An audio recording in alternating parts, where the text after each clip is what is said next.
As previously explained, industrial production and design are fundamentally connected. New technologies allow for new ways of production. Industrial products are not crafted but designed and mass produced. A design is a template. The production is the implementation of the design. Now, during the Industrial Revolution, we could see the shift from designers being craftsmen and artisans and them becoming true designers and engineers, and how the factories started actually creating the design. So the designers created the template, and then in the factories they produced the product. The first proper industrial revolution was triggered by the invention of the steam engine. Steam not only powered trains, it created the possibility to deploy large machines with enormous capabilities. These machines produced everyday merchandise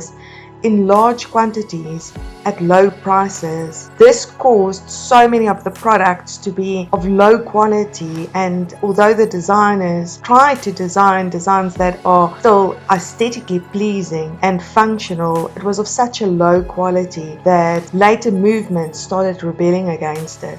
As industrial revolutions have changed the working conditions, production processes, and product development, the design questions changed accordingly. The aesthetic simulation of old technology in a revolutionary product is a typical pattern in design history. The second industrial revolution introduced electricity. So with the second industrial revolution, a new type of product entered the household, the electric appliance. Different kinds of energy generations, lamps, stoves, ovens, etc., were suddenly replaced with electricity, and completely new types of products were introduced. Vacuum cleaners, washing machines, radios, etc. These new machines had to be controlled, and they brought a new complexity with them. So electricity created the user. In movement 1 for the Industrial Revolution, we will be discussing Michael Thornet.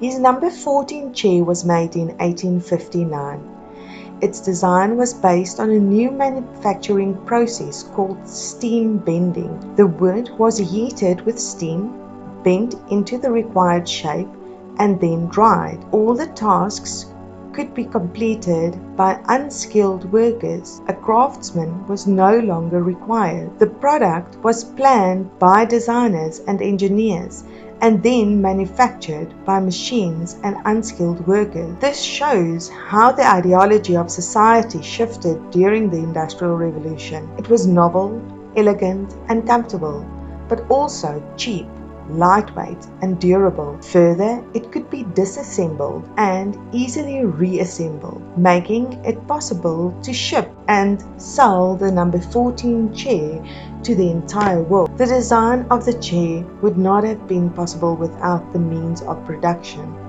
This type of design and new manufacturing techniques would later be showcased at the Great Exhibition. Another design by Michael Thornet was called the Dondola. In the middle of the 19th century, the working conditions in most factories were hellish, and many workers lived in filth. Furthermore, many of the industrial products had a poor quality compared to those created by craftsmen. The Victorian essence is reflected in a rather busy environment designed to represents status, opulence, and romance. Victorian rooms were heavily decorated with rich furnishings, patterned wallpapers, colored tiles, pictorial tapestries, large house plants, and chintz china. Interior surfaces were adorned with fleur-de-lis, medallions, arches, ovals, garlands, and wreaths. Sentimental pictures and drawings of kittens, puppies, fairies, and flowers filled the nooks and crannies of the Victorian room. Victorian interiors were as much a reflection of beauty as they were a demonstration of good manners and social etiquette. These design practices were very intentional. Victorians were making a statement about society, culture, and the rise of the middle class. The term Victorian period comes from the period in history when Britain was under Queen Victoria's rule. The Queen was known for her luxurious taste, which changed the world of interior design and architecture.